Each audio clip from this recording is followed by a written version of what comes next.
তারেক রহমান তো ভিন্ন বিষয়। তারেক রহমানের জন্য মানুষ যদি তার প্রয়োজন হয় 1000 কোটি টাকাও তার পায়ের নিচে 1 ঘন্টার মধ্যে বিলিয়ে দেবে, কারণ মানুষ তাকে এত ভালোবাসে।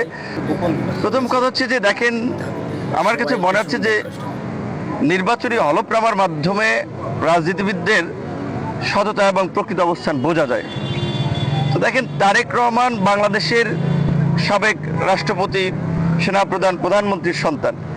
কাজেই তার স্বাভাবিকভাবেই উত্তরাধিকার সূত্রে সম্পদ কিংবা তার বাবা মায়ের তার আর ব্যক্তিগতভাবে আমার মনে হয় না তার চিন্তা থাকে যে আচ্ছা তার কোনো প্রপার্টি লাগবে।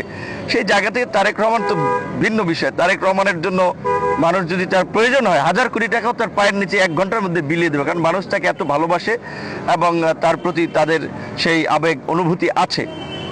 জামায়াত ইসলামী একটি বড় রাজনৈতিক দল। এই দলে সাধারণত যারা দলীয় প্রধান হয় বা বিভিন্ন গুরুত্বপূর্ণ দায়িত্ব পালন করে তাদের খরচ টরচ পার্টি থেকে আমার জানা মতো অনেকখানি বিয়ার করে। তবে আমি অন্যান্য প্রার্থীদের ক্ষেত্রে আমার যেটা মনে হচ্ছে যে এগুলো যদি সঠিকভাবে যাচাই বাছাই করা হয় তাহলে অনেকেরই তথ্যে গরমিল পাওয়া যাবে।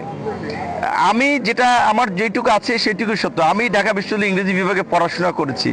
ছাত্র থাকাকালীন সময় টিউশনি করেও 40-45 হাজার টাকা ইনকাম করতাম। আমার 18 সালে আপনার পড়াশোনা শেষ হয়েছে, কার্যত 19 সালে।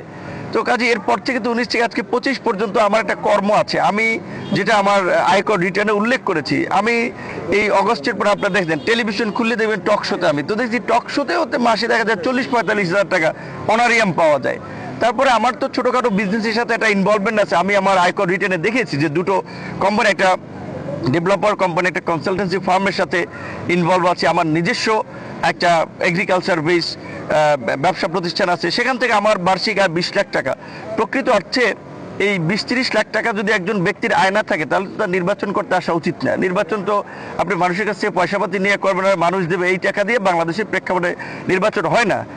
আর যারা যদি নির্বাচন কমিশন একটা বিধান আছে যে আপনার ধরেন 30 লাখ টাকা 35 লাখ টাকা খরচ করে, কিন্তু আমি চ্যালেঞ্জ করে বলতে পারি বাংলাদেশের কোনো প্রার্থী এই নির্ধারিত খরচের মধ্যে থেকে নির্বাচন পরিচালনা করতে পারে না। এটি সম্ভব নয়। আমরা যেটা বারবার বলে আসছি যে বাংলাদেশের রাজনীতিতে আমরা একটা পরিবর্তন চাই, কালো টাকা পেশি শক্তি আধিপত্য বিস্তারের আমরা পরিবর্তন চাই, কিন্তু নির্বাচন কমিশনের এই সমস্ত বিষয়গুলো গতানুগতিক থেকে গেছে, এখানে পরিবর্তন আনা দরকার।